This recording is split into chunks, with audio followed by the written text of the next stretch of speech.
Presiden Jokowi kembali membuka keran ekspor pasir setelah 20 tahun dilarang.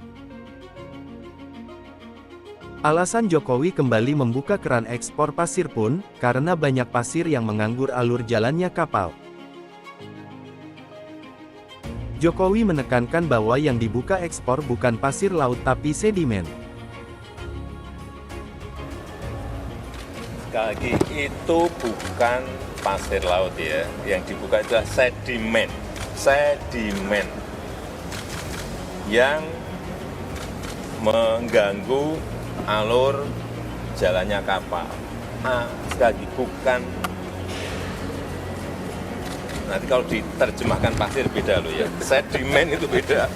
Meskipun wujudnya juga pasir sedimen, tapi sedimen. Coba dibaca di situ, sedimen. Rocky Gerung pun berpendapat bahwa Jokowi masih konsisten membuat kerusakan sampai akhir masa jabatan. Bahwa pasir dan sedimen itu berbeda. Tapi kita tahu apa yang disebut masuk akal itu adalah hasil dari akal-akalan. Kan intinya perusakan lingkungan, intinya adalah menggali sesuatu yang bisa menimbulkan perubahan kimia laut, perubahan struktur sedimen itu sendiri, dan dengan perubahan itu tentu ekologi dan ekosistemnya berubah tuh.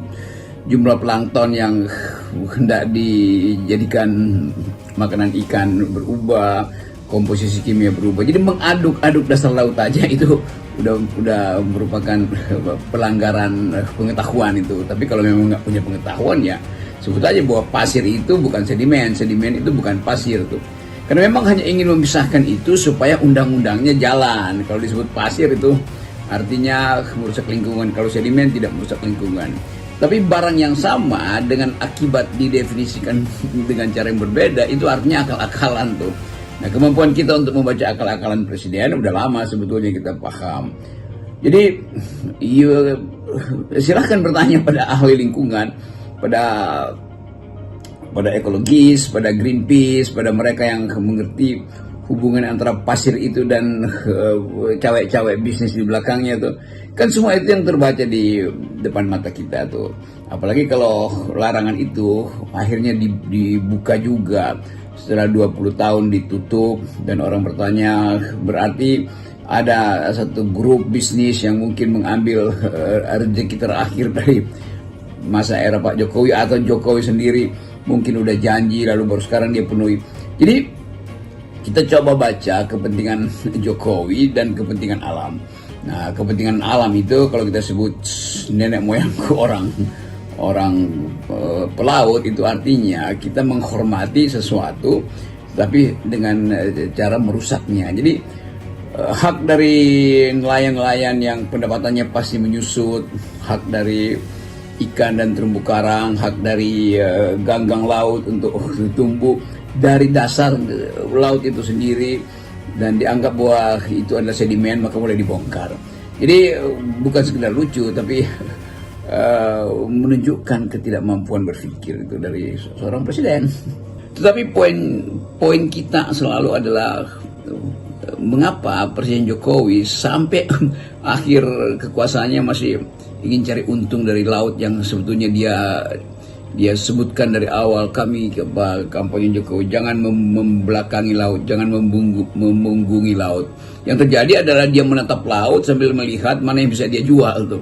Dan tanpa hitungan AMDAL, tanpa hitungan ekologis, tentu di dalamnya sudah disebutkan, sudah ada dihitung, bahkan hitungan itu menunjukkan bahwa aman dan justru untuk membersihkan laut. Tetapi kalkulasi-kalkulasi itu tidak dimaksudkan untuk mencari keadilan ekologi. Yang ada adalah kepentingan ekonomi, dan kepentingan ekonomi itu trade off dengan kepentingan ekologi itu jauh sekali kan.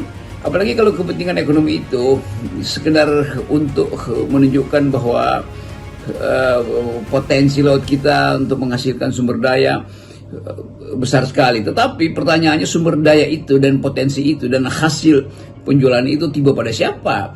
Tiba pada nelayan-nelayan di pesisir-pesisir terpencil. Ya nggak mungkin lah itu terjadi. Dipakai buat reklamasi, ya iya itu pasti terjadi. Jadi semua keterangan yang bahkan diberikan dengan cara yang agak agak jelimet atau bahkan serius sekalipun orang nggak percaya tuh. Dan kemampuan kita untuk menghargai sesuatu sebagai hak umat manusia yaitu laut itu diabaikan oleh Jokowi.